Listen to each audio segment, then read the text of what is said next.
प्रधानमंत्री नरेंद्र मोदी ने आपकी दिवाली करगिल द्रास सेक्टर में जवानों के साथ यानी इंडियन आर्मी के साथ में मनाई है। नमस्ते, मैं राशिद।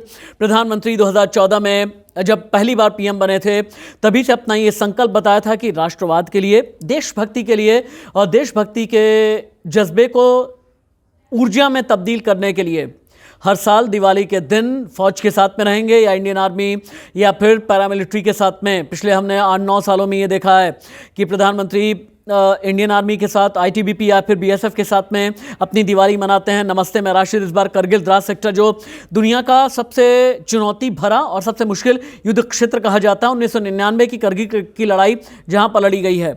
लेकिन प्रधानमंत्री ने जो संदेश दिया है, 3 बड़ी बातें प्रधानमंत्री ने बोली हैं।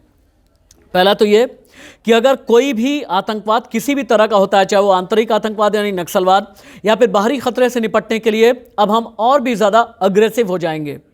ये पीएम ने सीधा संदेश दिया है पाकिस्तान को, चाइना को। प्रधानमंत्री के संदेश इसके अलावा करप्शन को लेकर के भी था कि किसी भी तबके की तरफ से भ्रष्टाचार किया जाता है या कोई भी अगर फैक्शन होता है, वो अगर करप्ट होता है या फिर भ्रष्टाचार उसकी वजह से हो रहा है तो उसे किसी भी कीमत पर नहीं बख्शेंगे। ये पीएम ने एकदम क्लियर कर दिया है करगिल द्रास सेक्टर में जा करके।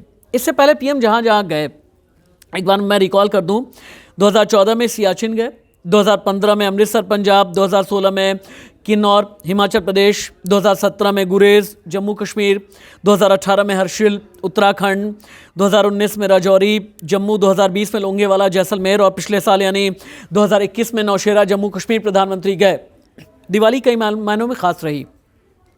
प्रधानमंत्री 3 दिन पहले केदारनाथ और बद्रीनाथ का दर्शन करने उत्तराखंड गए, 1 दिन पहले अयोध्या गए। यानी पीएम ने यह बताया कि राष्ट्र के लिए, राष्ट्रवाद के लिए, देशभक्ति के लिए, सनातन परंपरा के लिए, हिंदुत्व के लिए भी संदेश है और साथ ही संदेश है पाकिस्तान और चीन के लिए भी। अब पाकिस्तान और चीन को संदेश देने के लिए पीएम ने इस खास दिन को इसलिए चुना है क्योंकि आप सोच करके देखें कि चीन में शी जिनपिंग तीसरी बार राष्ट्रपति बने हैं और रेजोल्यूशन ऐसा पास किया गया है पोलित ब्यूरो और स्टैंडिंग कमेटी की तरफ से, जो वहाँ की सीपीसी है यानी कम्युनिस्ट पार्टी कांग्रेस की, कि आने वाले वक्त में जब तक जिंदा रहेंगे यानी मरते दम तक शी जिनपिंग राष्ट्रपति रहेंगे।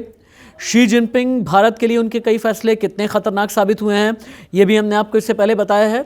और पाकिस्तान में राजनीतिक अस्थिरता है, यही एक वजह है कि करगिल द्रास में प्रधानमंत्री का जाना और करगिल द्रास में प्रधानमंत्री का सीधे तौर पर चीन और पाकिस्तान को संदेश देना, ये कई मायनों में ख़ास हो जाता है एक ऐसे वक्त में जबकि पीएम ये कहना चाहते हैं, ये बताना चाहते हैं कि ये 62, 65, 71 या 1999 करगिल के वक्त का भारत नहीं है। ये नई सदी का भारत है, नए दशक का भारत है जो आत्मनिर्भर है, जो कि मेक इन इंडिया में विश्वास करना जानता है। और आत्मनिर्भर भारत की कई उपलब्धियों को भी पीएम ने ऐसे ही वक्त में गिनाया है। यानी प्रधानमंत्री हालांकि लगभग 40 मिनट बोले, लेकिन 40 मिनट में कम से कम 40 संदेश पाकिस्तान और चीन के लिए साफ थे।